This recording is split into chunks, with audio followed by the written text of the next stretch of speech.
Hello, and welcome to America's Veterans. My name is Len Sorotsky. I represent the Manatee County Veterans Council, and I will be your host. In Henry V, Shakespeare wrote, "From now until the end of the world, we and it shall be remembered. We few, we band of brothers. For he who sheds his blood with me shall be my brother." Steven Spielberg and Tom Hanks used that title, Band of Brothers, in a riveting 10-hour television epic based on the book by Stephen Ambrose. The story recounts the outstanding courage of the 101st Airborne Division during the Battle of the Bulge. The 101st was totally surrounded in the village of Bastogne. On December 22, 1944, the Germans demanded an American surrender. American General Anthony McAuliffe replied, "Nuts." The Americans did not surrender. The bravery and the courage of the 101st was legendary. But the Battle of the Bulge was really many battles along a line running north and south at about the same distance as from Miami to Jacksonville. It has been said that along that line, the Americans won in the south, but the Germans lost in the north. By 1944, it was fairly obvious that it was only a matter of time before the Third Reich would be ended. Allied forces had landed in Normandy in June of 1944, and within weeks, more than 1 million troops were advancing toward Berlin from the west. By December, there was even talk about being home for Christmas. However, President Roosevelt told Supreme Allied Commander Dwight Eisenhower to hold the line, basically, along the western border of Germany. President Roosevelt was to meet with Joseph Stalin at Yalta in February 1945 to divide Europe into spheres of influence. The president did not want to offend Stalin, nor the Russian advance on Germany from the east. As with a preceding generation, it was nearly all quiet on the Western Front. Hitler decided to gamble on one last offensive. It was codenamed Watch on the Rhine. With uncanny surprise, the Germans struck on December 16, 1944. The Battle of the Bulge was on. Our guests today were all members of the 99th Infantry Division.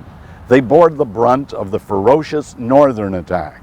They were involved in the Malmedy Massacre and had to hold at Elsenborn Ridge. Let's welcome several American soldiers who were there at 5:30 a.m. December 16, 1944, when the Bulge exploded.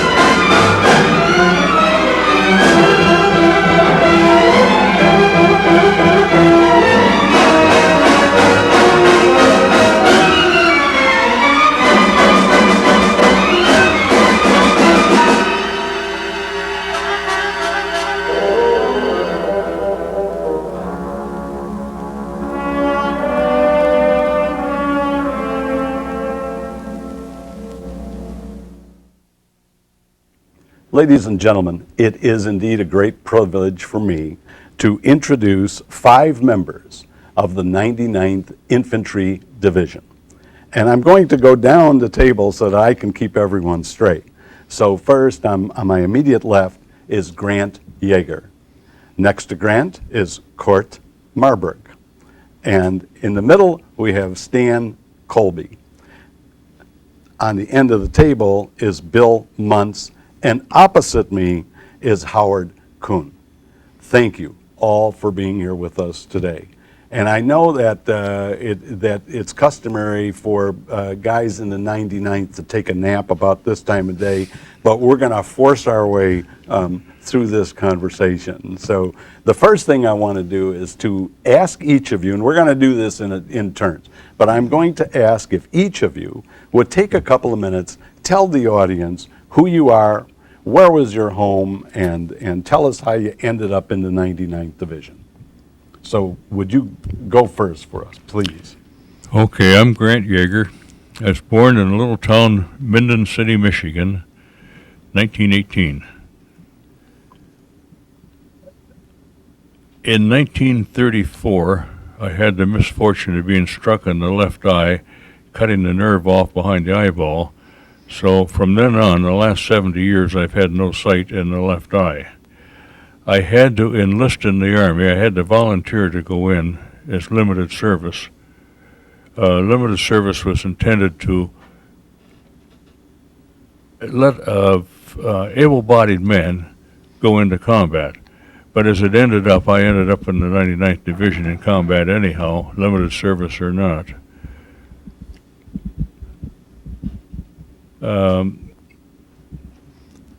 After I was back home in Miami Beach, the major in the eye department said that I never should have gone overseas, never should have been in a combat outfit, and should have been discharged a year previous to that. But it was a good time to tell me, right fresh out of a German prisoner of war camp. That pretty well covers my experience. Okay, leading up to, and we'll get back to your experiences at the bar. Kurt, tell us who you are. My name is Kurt Marburg, and I was born in Berlin, Germany in 1924. So I am the only non-native born American in this group. I grew up in Germany, went to school there, but in 1938, my father decided it was time to leave that dictatorship because what we went through and what the Jewish population went through afterwards, of course, is another chapter. But we decided to leave, and we arrived here in New York, in the United States, 4 days before the infamous Kristallnacht.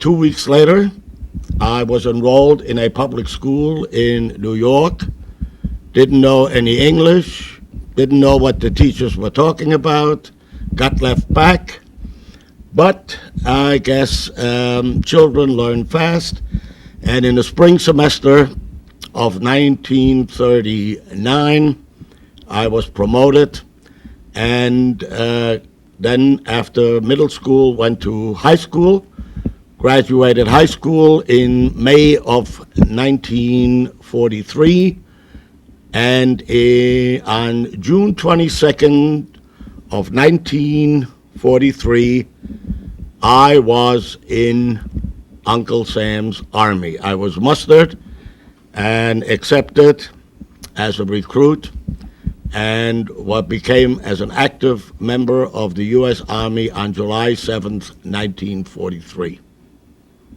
Okay, very good. And let me just interrupt this. Kurt is wearing a piece that looks like this, and you'll see it also on Stan's shirt. And of course, this is the emblem of the 99th Division. Right? That's right. Nine blue mark squares and 9 white ones. Mm-hmm. 9 and 9 makes 99. Very good. Excellent. And so that proves that Kurt did learn something in school. Thank you very much. Appreciate that. And Stan, how about you? I was born in November of 1925 in Pontiac, Michigan, and spent most of my adult life there. Was raised and went to school there. In high school, we were given an opportunity to take the ASTP test, and the results, if you passed, qualified you to go into the ASTP program. Excuse me, Stan, you should tell the audience what ASCP program is. The ASTP program was the Army Specialized Training Program, and an attempt by the Army to fill a large number of officers they thought they would need. But as the fortunes of war changed, they decided they didn't need it. By the time I went in the service, and I was drafted 3 months after my 18th birthday, and by then the AST program had already expired and was dead and gone. Many of the ones that were in it actually had gone to the 99th Infantry Division, but I knew very little about that at that time. I ended up in Camp Fannin, Texas, taking a 13-week basic training, infantry replacement training camp, so that we'd be able to put into any unit and be reasonably familiar with most of the equipment of that an infantryman would use in a rifle company. Having completed that, I was shipped to the 99th in, I think, July or August of 1944, just prior to their getting ready to ship out to go overseas. And that's how I found myself in the 99th. Okay, good. And Bill, how about you? I'm Bill Muntz. I was born in Elkhart, Indiana on July 31st, 1923. My parents were John and Fern Muntz. I was then raised on a farm 2 miles north of Manatee, Indiana, where I finished my high school and entered the workforce. Later, I entered the Army in the Tank Destroyer Battalion at Camp Bowie. From Camp Bowie, I went to Fort Hood. From Fort Hood, I went to the 99th Division at Camp Maxey, 99th Division overseas. And that's where I went through the war with the rest of these gentlemen with the 99th Infantry Division. I transferred several times after that, 1st Division, 102nd, 15th Tank before I got home. But I made a lot of good acquaintances along the way, and this was generally the story of my life out in the military. Okay. Thank you, Bill. Howard, how about you? My name is Howard Kuhn. I was born April the 28th, 1922, in Port Huron, Michigan. I lived on a small farm, completed the 8th grade and 2 years into high school when I had to go to work in a factory. I got married when I was 20, wanted to do my patriotic duty, so I enlisted in the paratroops. Whoa. That didn't last too long. Broke an ankle very bad. Was in Camp Max, or in Fort Benning, Georgia, for about a year in the hospital. They call it a casualty company, I guess. It was guys that they were trying to get fit to go back with broken collarbones and legs and all this and that. At the end of the year, they decided I wasn't fit to go back, so they transferred me to the 99th. And none of you knew each other No. prior, correct? No, so that's so correct. all of a sudden, you're all in the 99th Division, and in early December of 1944, how are you all feeling? How are things going at early December 1944? Remember? Early December Yeah, say 44. the first week or the first 2 weeks of December. We were on an all-quiet Eastern Front, to paraphrase a name of a book. It was so quiet, it wasn't even, it was eerie. That's how quiet it was. No action, at least in my sector, no action whatsoever. I was a member of a 57 millimeter anti-tank gun. We had a firing mission. Nothing came our way. We sat there, we pulled guard duty.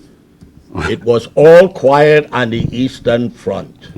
Okay. That's the only way I can describe it, if the paraphrasing has any meaning. Yeah, that's fine. Yeah, I understand exactly. Anyone else? Any other thoughts? I remember being wet constantly because the weather was hovering around freezing. It would get below freezing, no doubt, at night, and then in the daytime would get above freezing, snow and rain. And the snow, when it snowed, was melted easily. It was that kind of a temperature, it dripped on you. We lived in holes in the ground with logs over them, and everything you owned was wet and soggy. and cold. You never knew what a dry moment was. So there was no barracks or buildings that Well, you were. not for you the were- frontline troops. You were, Yeah. at that time, you were Yeah, living in the home. many of the units were a little further back, and Mm-hmm. not in particular, but as an example, headquarters units, the officers, some of those things might be able to live in a house or something like that. But generally, the frontline units lived in a little log cabin or a hole in the ground. Yeah. But at that time, were you all feeling that the war was kind of winding down? Was I- that I the think so. sense in early December? I think that's what we did think. I think That that was we've what been everybody told us, yeah. Yeah. told that the that we probably missed the main part of the war, that the main what a was shame. behind us. I've got a couple pictures. It's not possible to show them here now, but You can Uh, hold them up. Just hold them up there. That's fine. in the taken at that time, and they're mud stands right, mud and rain and a bunch of green kids that scared to death. None of you had been in combat up to that. Is that correct? I hadn't. You had. Okay. I think so. Yeah. These guys might have a different idea of what combat is. Yeah. Okay. But I was in the Hoffen area. I was in the 395th Infantry. And we went into the Hoffen area first part of November. Oh. On the 15th of November, the first man in the division was killed. Okay. He So was that's in- a little earlier than what we usually think. He was in a barn. He was in a runner for in the headquarters Okay. office. Yeah. But for our particular outfit, Okay. and it was quiet, like they say, Yeah. it was quiet. But, And you were going to say something. I had the advantage over the rest of these guys being in the artillery. Up until the 17th of December, when I was captured, we slept inside every night. We had a bed to sleep on, and we slept indoors, where these guys slept in foxholes. And you laughed a lot, right? Yeah. So at one time, we got a shipment of overshoes in, and our master sergeant told us about it. He said, "We've got a shipment of overshoes. What do we do with them?" And at once, everybody said the same thing: send them to the infantry. So we never did get our overshoes. I don't know if they got them or not. No, we didn't get them. No, yours still might be coming. You don't know. No. Too late, eh? Well, all right. Now, 5:30 a.m. on December 16, 1944. Yeah. Does that ring a bell? All hell broke loose. It was a coordinated effort.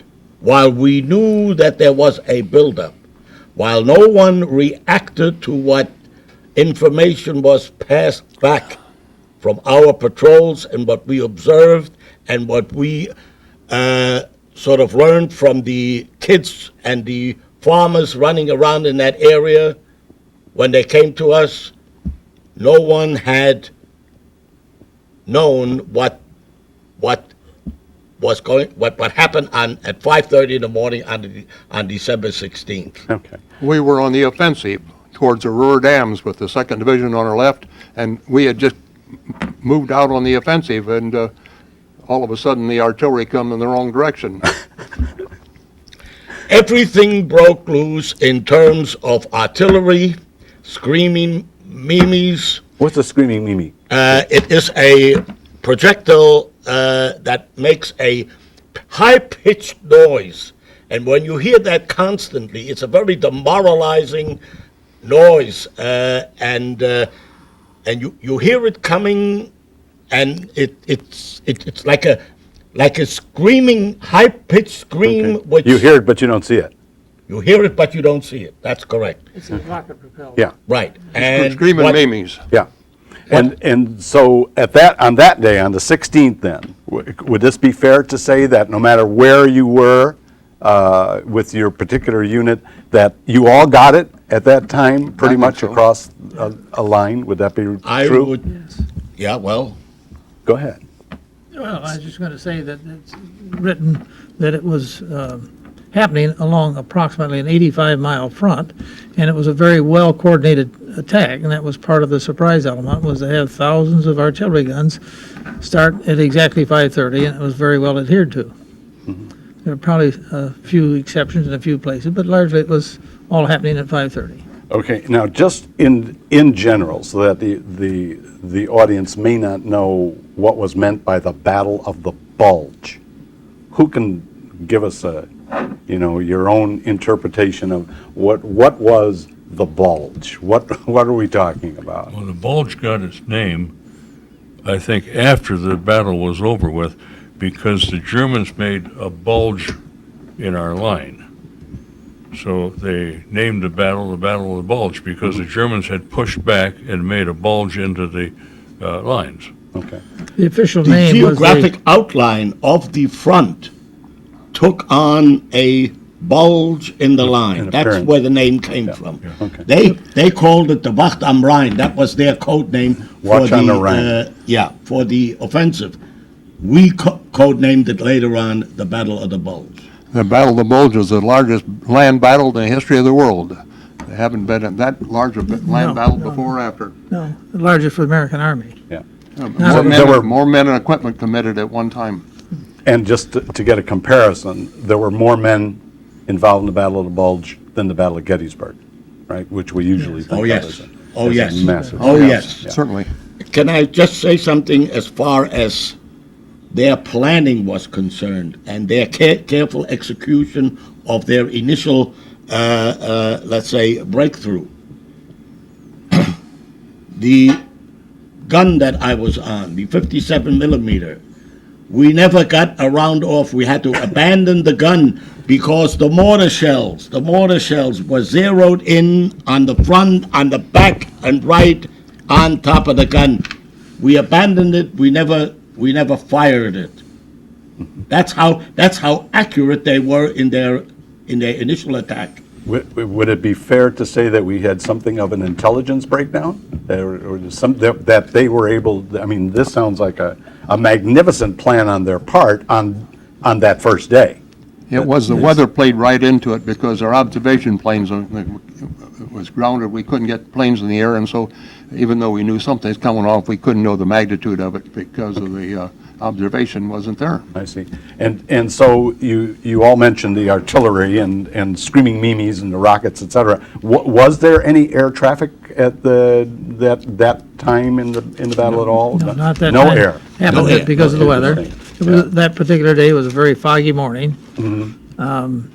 They also used as many searchlights as they could get to shine on the cloud layer above to make a kind of eerie light that, lighted the way for them, but contributed to the shock when the troops followed up the barrage after an hour and a half of artillery barrage. And that worked both ways, though. That also Yes, it did work lit against up them. the soldiers that were coming towards you Silhouetted so them in that many you could see cases. them. So you could see Yes, the Germans right, coming at you Right. at the same time that artillery is coming at you. is too. coming at you. Okay, so we One- got, If you were looking up, write it down. One comment on the troops. They were not just army. They're out the equivalent of our army and their army. They were Waffen SS units, and who I would say were very, let's say, well, killers they were all, but I would say they had they were trained especially for shock and for ruthless fighting. And we were relatively green at that time in terms of experience and all that, and we were facing shock troops, ruthless killers, and we were actually, I would say, not really matched. okay, man we'll come back man. to that in just a minute, but you want to say Another something, too. another thing that kind of put a damper on it, at the time the Bulge started, the 99th Division and the 2nd Infantry Division were in a drive to the Ruhr dams. And when the Germans started their attack, everybody thought it was a diversionary attack to offset the attack that we were making. So perhaps that had a change in the picture. And, I'm sorry. So Stan, generally, you mentioned the breakdown in the intelligence Yeah. department, and generally it was believed that the Germans didn't have anything was nothing with left. which to mount an attack such as that, and that they should recognize militarily at least that they were beaten, and the best they could do was simply defend their line as it was and Yeah. make the best of that.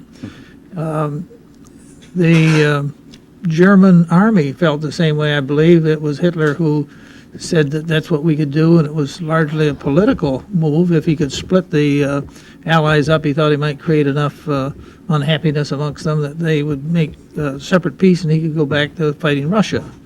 And in addition, he raised the army. He lowered actually, Germany at that time was not on a full war footing. And he lowered the draft age and raised the draft age, conscripted many men, took surplus from the Army and the Air Corps to make essentially a complete army. Bill, did you, Thanks, Army. it looked like you were going to say something in there? I'm sorry. Well, we were a Green Division, of course, having been on the line for less than a month, but on our right was 106th Infantry Division, which was even greener than we were. So it wasn't a surprise that they chose our two divisions to hit particularly hard, because and right through the part of the Ardennes that most people thought they wouldn't come, because they had two of the greenest divisions there, and the 106th, of course, the record shows they were hit terribly hard. And when we look on a map, and we'll be able to do that, when we look on a map, it's sort of like the German forces were forcing this bulge, dividing the Allied forces, and Allies meant Allies. There were English soldiers right with you guys, right? Generally You know, north of in us, there, yeah. just north of you, Just north of Montgomery. And the idea was that if he could split off the north, the 99th Division, and put an end to the 99th, that would give him a chance maybe to come back strong. The objective Yeah. also was to capture the port of Antwerp. Right, yeah, They never got across the Meuse River, yeah. but Antwerp was one of That their was objectives. one of their places. And Kurt mentioned the SS, and some members of the audience might know about Malmedy and the SS and what they did there. And would anyone like to tell us a little bit about Colonel Piper and his SS troops? And Colonel Piper and Major Diefenthal, the ones that captured me, were the ones that were instrumental in the Battle of the Bulge. And for those that don't know what the Battle of Bulge was, they lined up 80-some Americans and machine-gunned them down in Malmedy. in Malmedy. Malmedy, right. Actually, it was outside of Malmedy, but they Right. call it Malmedy because it was the nearest large town. Right. Yeah. Prior to me being captured about 8 o'clock on the morning of the 17th, they come through Hansfeld, and they lined up American prisoners and shot them there. They come through Bulge, where I was, without killing anybody, but they got to Malmedy and lined up 60 or 70 and machine gunned them down. And that was the SS that Kurt mentioned. And so you were captured. Was it your unit, or things kind of broke down? Well, did they not? And We had 70 in our battery, and 55 were captured. So they pretty well annihilated our battery. Yeah. Okay. And so just to follow through on that story, Grant, you were captured. That would have been December 17, and then what happened with you after that? Well, the part that I'll never forget, there was three of us together, and we were standing on the road beside a German half-track, and a German officer walked up and stuck his gun in my belly and started talking to me in German. I couldn't understand him, and he couldn't understand English, and he turned around and walked away. Now, why he didn't shoot me, I'll never know. I never should have got through the 17th of December, because that was Major Diefenthal that was instrumental in the Malmedy Massacre. And years later, I was standing on the spot where I was captured with Will Cavanaugh, who was a British author, and I was telling him about this German officer, and I mentioned the fact he had on a light-colored leather jacket. When I said that, Will's eyes popped right up, and he said, that was Major Diefenthal, the only one out of uniform. The SS uniform was black, and he had on this light-colored jacket. But he was instrumental, and he was convicted at the trials of the Malmedy Massacre. So why he didn't shoot me, I'll never know. Yeah. Lucky Yeah. or something. Something happened, Yeah, I don't yeah. know. It And wasn't my time. You were in prison then for the rest of the war? For the rest of the war. Okay. And to tell you how fast things happened is just a little bit different. About Christmas time, we were in prison camp, and they brought in a new bunch of prisoners. And one of my friends was talking to the new prisoners, and he found a guy that ate Christmas dinner in Jacksonville, Florida. And New Year's Day, he was a POW. He was flown over, went into combat, and captured the day he was there. But that's only a week. From Christmas Day to New Year's Day, from Jacksonville, Florida to a POW. Wow. Well, Stan, can you beat Grant's story? It took him to the second day before he was captured. Well, I was captured the first day. Yeah, right. Tell us your story. About a week or so prior to the Battle of the Bulge, I was taken to the combined 2nd and 3rd Platoon CP. They were combined because of some need for the communication lines, and primarily served as a guard, stand guard at night. And the morning of the Bulge, we happened to be geographically a little bit higher on a hill, and it was a M Company machine gun in front of us. And I think as the troops approached, they killed the people that they didn't drive off in the machine gun emplacement, killed several, I should say. But I think it split them around this little hill, and they went on beyond us and left us there isolated for some time, quite a number of hours. And it was later that I suppose some kind of mop-up troops came along and engaged us and completely surrounded us after a battle fight of an hour or two, and eventually captured 9 of us that were left, I think. And so I was captured about 12:30 in the morning on the first day. And where'd you spend the rest of the war? In one of several prison camps. You moved around Yes, in yeah. there. I went first, went to a number of stops. Only one of them was a prison camp for a short time. On the way getting to a main camp, Stammlager 13C, and that took about 9 days to get there. And I was there for several weeks, and then they took 160 of us and sent us to a Arbeit Commando, or work camp, in Würzburg. And I was there until the first day of April. And as the lines approached, they marched us away to try and take us to Moosburg, near Munich. And we spent 28 days on the road getting there. I was in a number of different places during that POW time. One of the, as I understand it, one of the responsibilities of the 99th was to hold Elsenborn Ridge. Is that correct? That's correct. That was the northern shoulder. And we did hold it. Can you talk a little bit about that?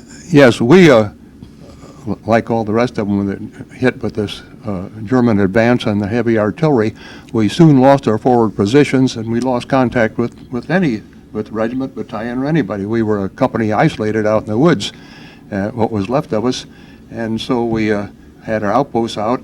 And one of the incidents that happened to me, that 5 Germans come through the woods in American uniforms, and they walked up to me, and only the first one spoke, and only the last one was armed. He had what we call a tanker's grease gun, a submachine gun, pointed right at us, and he said, "Look, the Germans are overrunning everything, and we're getting out of here." And of course we could see that they was phonies, but we couldn't say anything at that point. And I remember what he said. He said, "We're all that's left of C Company, 9th Infantry, 2nd Infantry Division, and the 2nd Division on the left." Well, anyhow, that night, when it was obvious that there was nothing we could do about our position, we'd fired every round of ammunition we had. We had nothing left except small arms. We went out at dark, and we careful crossing the roads, because the Germans had all the roads, but they didn't have the woods. And we went, and it was daylight the next morning when we finally got through the lines up around Elsenborn, and that's where we made our stand at the Elsenborn Ridge. But it took us all night long, and we took most of our equipment out with us through the night. And all we ever did to any road was cross it, and we had to winch a couple of trucks out along the way, and it was a long night, but we got out with most of our most of our company. How long were you in that area? You were at Elsenborn? Is that where you We were there for about a month then.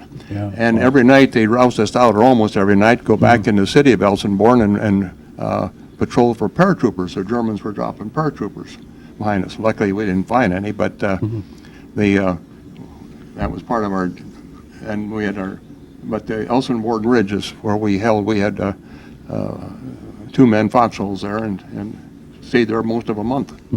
Would this be, I don't know if this is fair. Just 1 second, Kurt. Yeah. Many of our viewers probably have seen the television epic Band of Brothers and therefore know about the 101st and Bastogne, which was on the south. That's just, But the north, Right. where you guys were, was just as important as Bastogne. put that in perspective, yeah. is Elsenborn Ridge and that whole area sort of made the northern shoulder of the Bulge, whereas Bastogne was the southern shoulder.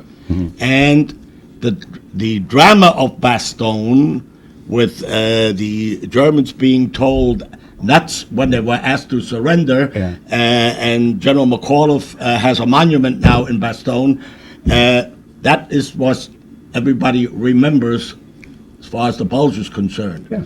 Now, both areas, the Elsenborn Ridge and Bastogne, are in Belgium. Nothing to do with Germany per se.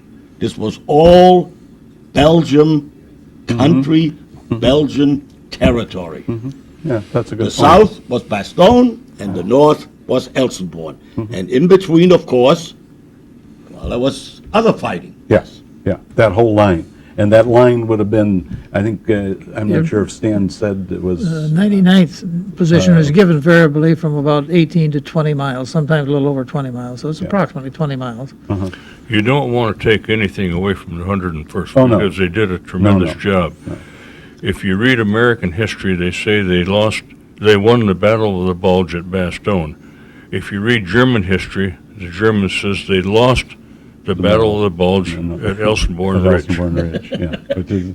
That's pretty interesting, yeah. Howard, did you want to get in on that? You said something, okay, I thought I saw you nodding on Elsenborn in there.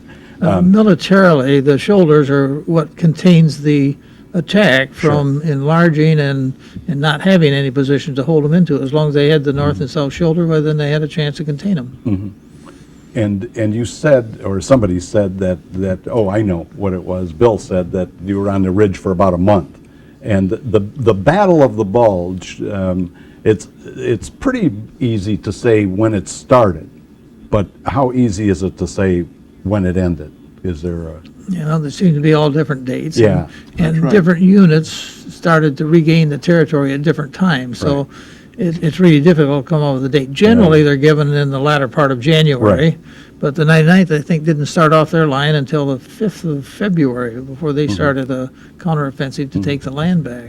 But there were, in the southern part, there were attacks to retake some of the land as early as the 8th and 9th of January. Yeah. Bill, did you want to comment on it? Well, we were exhausted at that point, and the 1st Division was right adjoining us there at Elsenborn. In fact, their medics was next to ours. And we just didn't have much fight left in us for a while until we could regroup and get some replacements. And many of them were 17 years old that came in, 17-year-old kids, and that made it difficult for them to put together and when it took off and went up through the Ruhr and across Germany, things changed. It should be added that the northern shoulder was held not just by the 99th, but the 1st Division and 2nd Division were also aligned in a row along that area to contain the shoulder.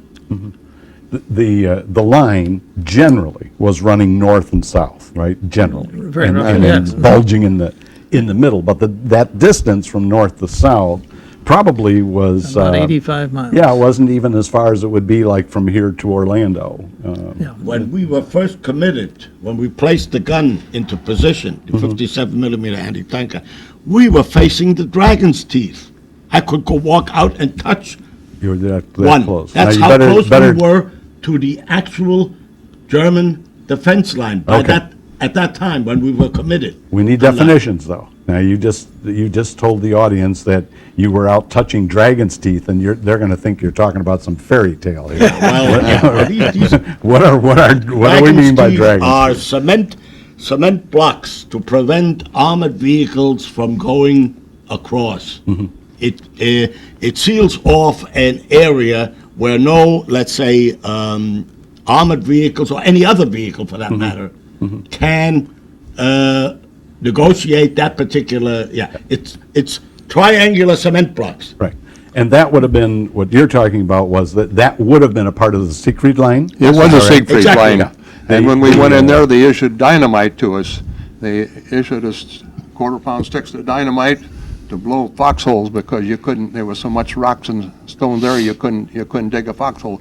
But we give us Just dynamite for sticks that of purpose. dynamite. Yeah. Wow.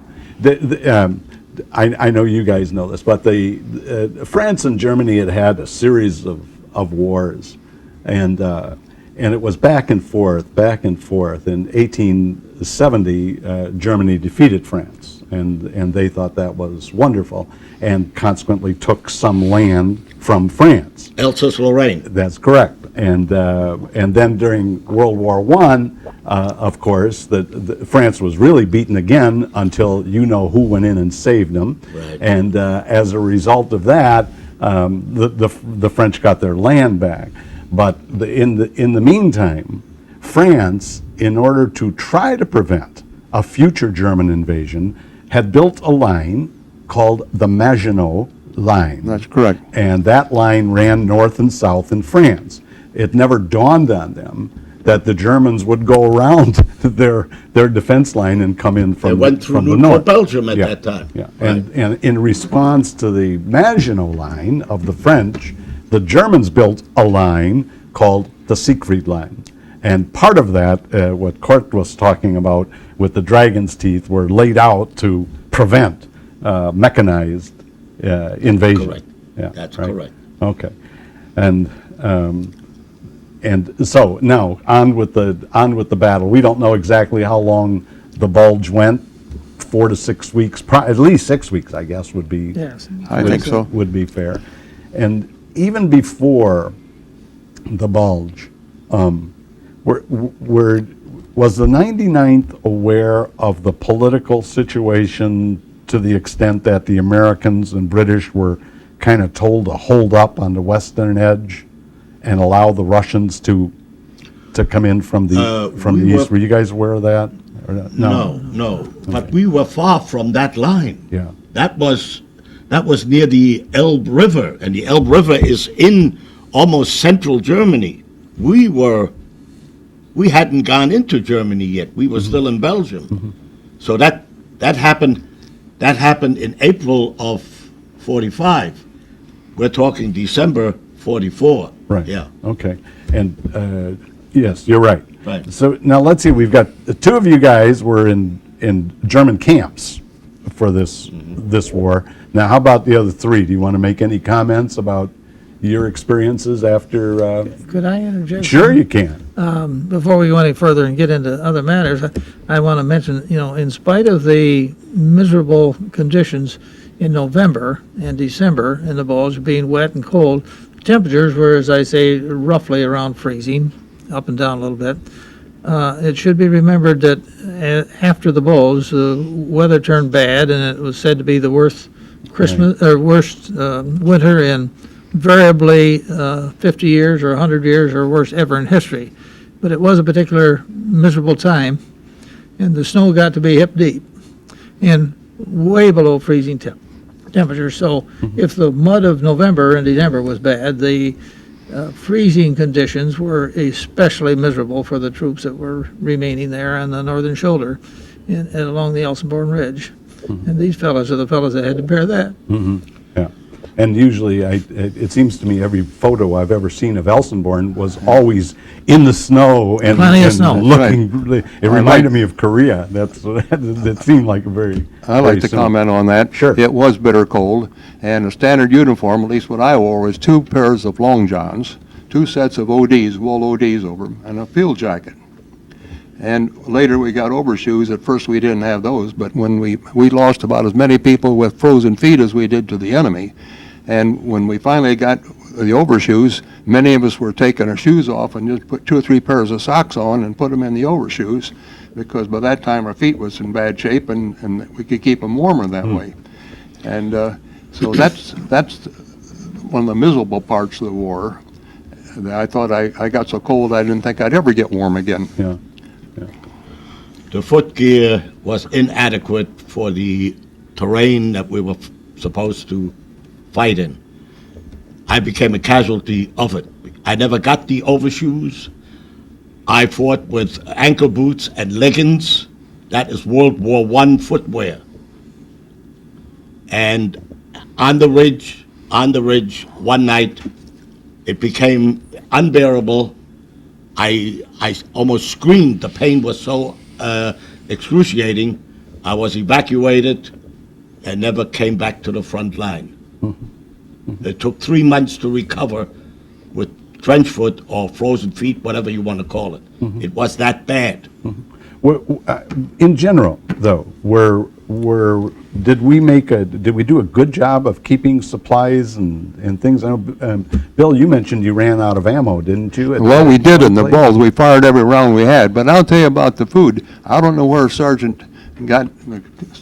Mess Sergeant got the food from, but he kept us fed. Oh, he did? And sometimes he'd come up with steaks, bring them up to us. We'd say, "Where'd you get those?" And he'd say, "I run into another cow, got hit by artillery." And he was always finding cows that got hit by artillery, and the next day we'd have steaks and roast beef.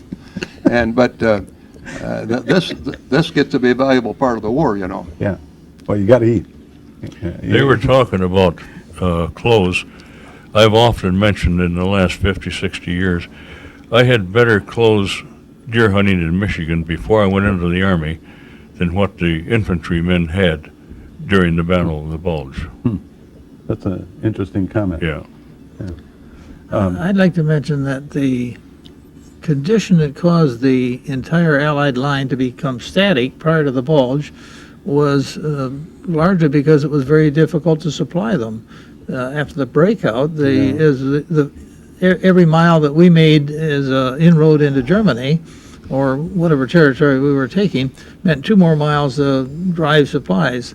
The trucks couldn't deliver as much gasoline as they burned up getting there, and some of the supply lines were 700 miles long, one way. And that's one reason they had to stop and wanted to build up the port of Antwerp so they get the supplies to start another offensive either in the fall that they'd already missed, or certainly to have it ready for the spring.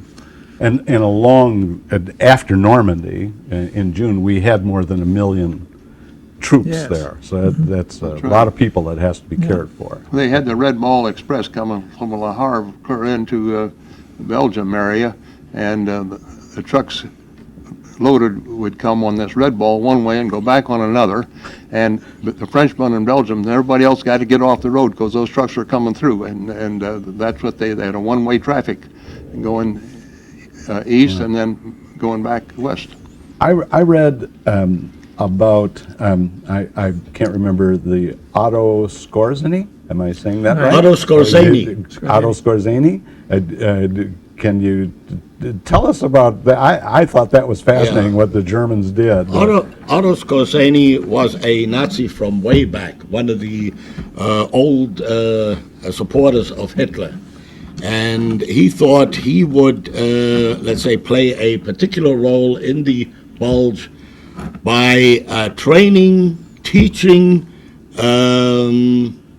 young guys, their soldiers, in English, capture uniforms, get uniforms made, American uniforms, and infiltrate the lines, cause confusion, change roadsides, had Allied vehicles that they had captured, and caused a very serious, let's say, well, at the risk of screw up at the moment when they need to, let's say, rally and make a considerable line of defense, and he interfered with that seriously. But it was a really neat kind of a ploy. Oh, was it ever? I thought it was very clever. I could just Was picture it- these was it ever? the young German soldiers in American MP uniforms telling the trucks to turn this way now, go down this road, and that's the end of the truck. Exactly. And that's exactly. what they did. That's what they did, and they were very well trained Oh, for yeah, that, yeah. and they did their job very. But those who were caught were executed because they did not That's right. fall under any. That's right, anything. and that's those 5 that I met in the woods there that turned out to be German. When they backed away through the underbrush, the last one had that submachine gun pointed at us, and we stood there with the right shoulder arms. But anyhow, they had went through the German army and conscripted the ones that good English speaking for that purpose, and. But we had guys like Kurt who could speak good German. Oh, sure. Right? I mean, right. so we had, this was a situation where, because of the longtime association between these two countries, we have lots of people who live here in the Right. States who could speak German, and lots of Germans could speak English. So that could get pretty confusing.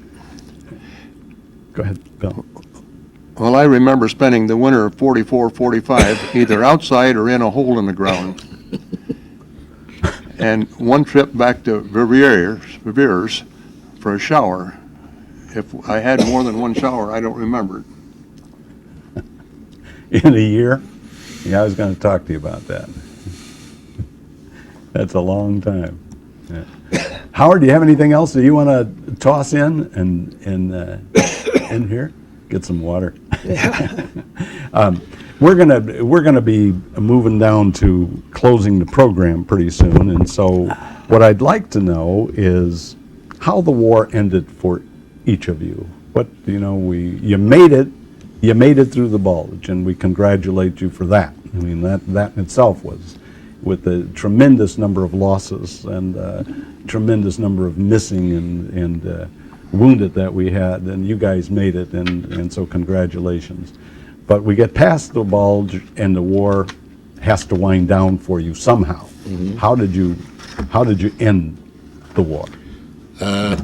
When I got out of the hospital after recuperating from trench foot and learned how to walk again, after receiving over 100 shots of penicillin, that's all they had to cure it. I was I went to MP school. I became a military policeman and was shipped to Germany to an MP unit. And I was stationed in Frankfurt. Frankfurt became the headquarters for General Eisenhower, SHAEF headquarters, Supreme Headquarters, Allied Expeditionary Forces. He lived in a small town outside of Frankfurt, and we had to give him escort duty to the office in Frankfurt, the IG Farben building, and we took him back at night. And he had a very, very attractive driver in the car, the Cadillac that he was be driven in, and her name was Kay Summersby. And Kay Summersby had a relationship with General Eisenhower. All right, And Kurt, now don't get jealous. Where were you when the war ended? Where were you? I was in Frankfurt riding a motorcycle as escort for General Eisenhower. Oh, right, okay. And Kay Summersby driving. Yeah. And how did you feel when the war ended, Grant? Well, I was in Moosburg in a prison camp with perhaps 100,000 prisoners there. 100,000? Yeah, and the one thing I can remember was that a great number of the prisoners were Air Force men. There was a lot of airplanes shot down, and there was a lot of Air Force men. And we had American planes overhead every day, and those Air Force guys were always bragging about the Air Force. But the day that our infantry walked by the barbed wire with their steel helmets on and their packs on and the M1 slung over their shoulders, everybody was happy, but nobody was more happy than the Air Force guys. When the infantry got there, we were safe. Yeah. Go ahead. Well, we helped liberate that Moosburg prisoner of war camp, and I took a couple flyers under my wing there and gave them the souvenirs I had picked up the swords and so on. And I remember one of them saying, "Don't you want these?" I said, "Oh, we'll get some more of them." Well, the war ended, we didn't. But I stayed with the 1st Division when the war ended, and then with occupation in Bamberg. Then I went to 102nd Division at Coburg, and finally the 15th Tank Battalion before I came back to the States. I have to ask you, with that item on the table, is this one of the souvenirs that you're talking about, Bill, right up here? Is that, Yes, this is the P-38, come off one of the prisoners, of course, and a standard German issue. This replaced the Luger, which was some of the general officers used, but That's okay. The field grade officers and other people all use the P-38, and this was in like new condition when I got it, and I've had it now for the 60 Yeah. years. And taking souvenirs was very legitimate, and that was something that pretty much everybody did, right? That's right. Yeah, yeah. That's right. It's Well, 9mm, we were right? allowed to bring one pistol home with us. Now, we had more than that we'd accumulated over the Right. period of time, but so we chose the best one, the one we liked the best. But we could bring one home only. That's all they'd leave us bring home. Well, we're gonna, Ship the other ones home. What? I say you ship the other ones home. Yeah. Mail we need to get around to some closing thoughts here. So let me ask this question. If there was one thing that the American people should remember about the 99th Division and or the Battle of the Bulge, what do you think that should be? I think that the Battle of the Bulge was a memorable battle that, like the Civil War, will be studied many, many years from now. It merits that study because of the bravery that happened there. Yeah, okay. Anybody else? Bill? I think it's important that we held the ground there. We gave up very little ground, and in spite of the tremendous casualties we took in the 106th on our right, we held that north shoulder, which could have been critical had we caved in, and the Germans could have achieved their goal of getting to Antwerp and across the Meuse River. Okay, well, thank you. And I want to thank you all for being here, and I know when we started, you thought this was going to, it was going to take so long that you wouldn't even be able to get your naps today, but we managed to get through this, and now we can have a group nap together. But thank you all very much. Thank you you. for inviting us. Thank you. Thank you very for much. inviting us.